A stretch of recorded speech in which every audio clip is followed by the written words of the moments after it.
ngasido ai chicken mukbang toge toine bako ado hinjang di ai khoi ichanupi na thongini do ngasidi ithonta cha doini kaina di ichanupi do ma chaba do ngasido nungai te hai talle tu doge ai thonda cha doni do mayam chaba horasi hawada male ma phajana hapjala me ngonda bek thanne gi tengo chuna daga post man ada charoi ma ai do wayam ngang ore mayam ithonta ni na wayam ngang ma talle ba haidi company yaudabni na ithonta angau da na wayam ngang ma talle adoni ai chakko me chawdra charage mayam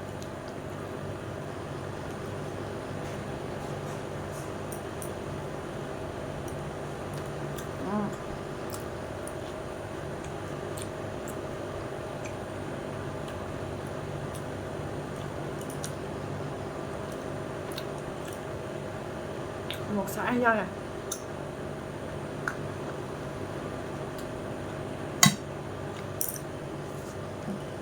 hầu đi hầu đấy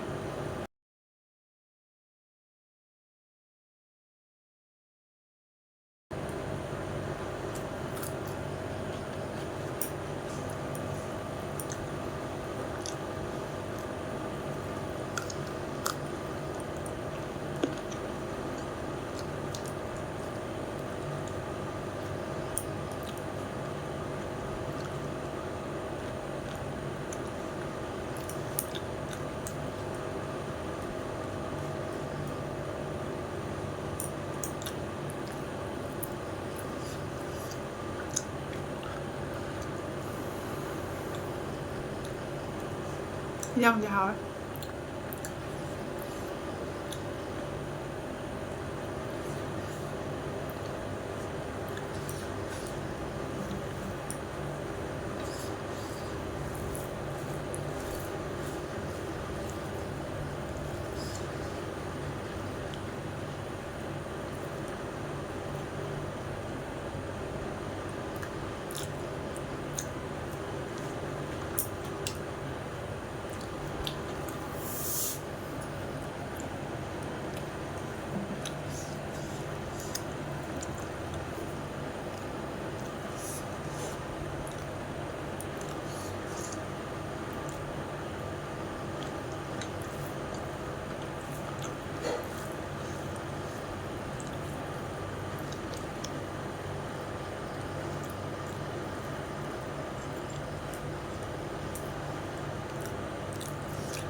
ngasiꯁꯦ ꯑꯩꯈꯣꯏ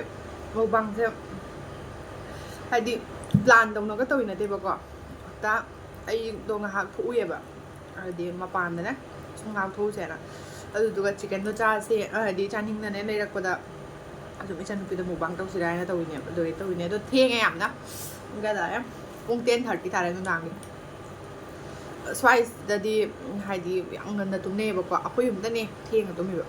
ꯑꯁꯤ ꯑꯩꯈꯣꯏ ꯃꯅꯥꯛꯀꯤ ꯂꯩꯀꯥꯏ ꯃꯤꯁꯤꯡꯗꯤ ꯑꯍꯤꯡ ꯑꯣꯏꯅꯈ꯭ꯔꯕꯅꯤ ꯑꯩꯈꯣꯏꯗꯅꯤ ꯂꯥꯡꯉ ꯂꯩ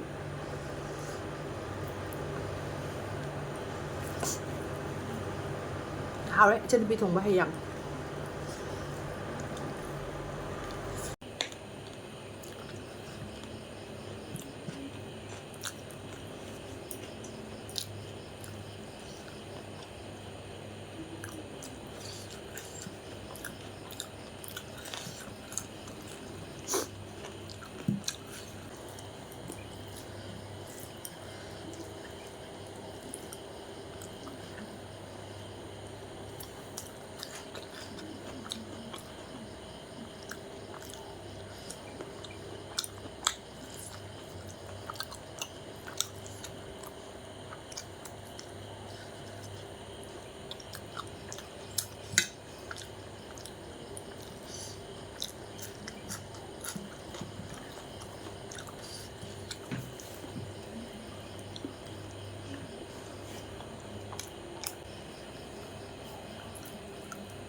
ꯄꯣꯇꯦꯇꯣꯅꯒ ꯑꯣꯏꯈꯤ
loisinjare ado matangsida video loisinjarage ado video se mubangdi haibane ko ado tasengna maki yam wana prepare tawine akhoi hadi oina ba haina kuire akhoi prepare tawise hadi kap na bai se angle se kamaina tawra kap pa yaba khot pa haido yam kuine prepare tawra matunda